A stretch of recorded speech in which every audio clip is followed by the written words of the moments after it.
Ciao a tutti! Nel tutorial di oggi vi mostro il mio modo, il modo che ho pensato per evitare questo gradino che c'è quando cambiamo colore nei nostri amigurumi e stiamo lavorando a spirale. Vi devo dire che io ho iniziato a fare amigurumi e questa era l'unica tecnica per cambiare colore e attualmente ancora non mi dispiace per niente, anche perché questo gradino normalmente lo nascondiamo dietro, sotto le braccia, non si vede quasi mai. Ma diversi di voi mi hanno chiesto come evitare questo gradino. Esistono vari sistemi per farlo, però vi devo dire la verità, li trovo tutti abbastanza macchinosi e così, pensa e ripensa, ho trovato questo metodo che personalmente ho inventato, poi non so se ci aveva già pensato qualcun altro al mondo, siamo veramente in tanti, e quindi ve lo propongo. Vediamo quindi velocemente come fare questo cambio di colore quasi perfetto. Supponiamo di essere arrivati al punto in cui dobbiamo cambiare colore. Può essere alla fine del giro oppure durante un giro, questo non ha importanza. Lavoriamo l'ultimo punto che dobbiamo lavorare con il primo colore e tagliamo il filo. Infiliamo il filo in un ago senza punta e facciamo la chiusura invisibile. Questo è l'ultimo punto che abbiamo lavorato, saltiamo un punto e nel successivo entriamo in tutto il punto con l'ago e torniamo al centro dell'ultimo punto che abbiamo lavorato. Entriamo da dove arriva il filo.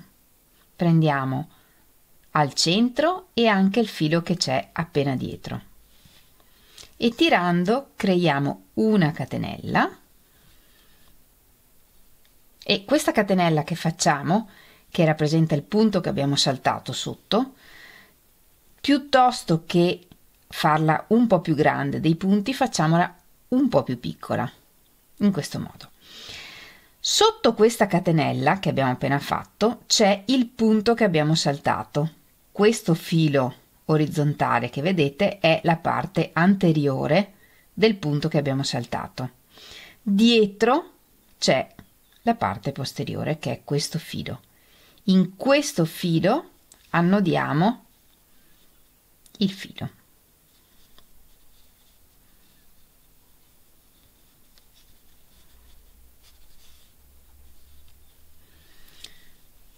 E così sul davanti questo filo orizzontale, che è l'unica cosa che vediamo che non dovrebbe esserci, si nasconde leggermente avendo fatto il nodino sulla parte dietro.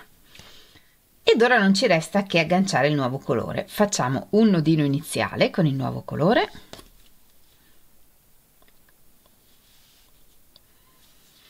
e partiamo proprio dal punto che abbiamo creato con la chiusura invisibile. Questo è l'ultimo punto basso che abbiamo lavorato con il blu. Entriamo nella catenella che abbiamo creato con la chiusura invisibile e lavoriamo il primo punto basso. Portiamo fuori il filo sull'uncinetto e chiudiamo il punto. E questo è il primo punto del giro. Lavoriamo tutto il giro normalmente, seguendo lo schema che dobbiamo lavorare. E quando mancano 4-5 punti alla fine del giro, nascondiamo il filo iniziale, mettendolo dietro al lavoro e lavorandolo in mezzo ai punti. Così. In questo modo l'inizio del primo giro giallo sarà perfetto. Se vogliamo tiriamo leggermente questo filo e il nodino iniziale si nasconde quando lavoriamo il primo punto del giro successivo. Così.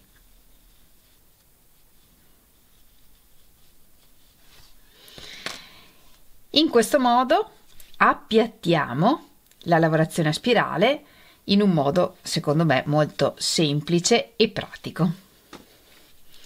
Il risultato è questo. Ovviamente un occhio super attento ed esperto può notare che qui c'è qualcosa di diverso, ma sicuramente otteniamo un risultato molto più preciso rispetto al netto gradino della lavorazione a spirale che abbiamo normalmente. E anche per oggi abbiamo terminato. Io spero tanto che questo trucchetto possa esservi utile e che lo metterete in pratica. Aspetto di leggere cosa ne pensate nei vostri messaggi. Se vi è piaciuto il tutorial non dimenticate di regalarmi il vostro like e di iscrivervi al canale se vi piace quello che faccio. Come sempre vi ringrazio moltissimo di avermi seguita anche in questo tutorial. Noi ci vediamo lunedì prossimo con un nuovo tutorial e nel frattempo vi mando un grandissimo abbraccio e un bacio. Ciao!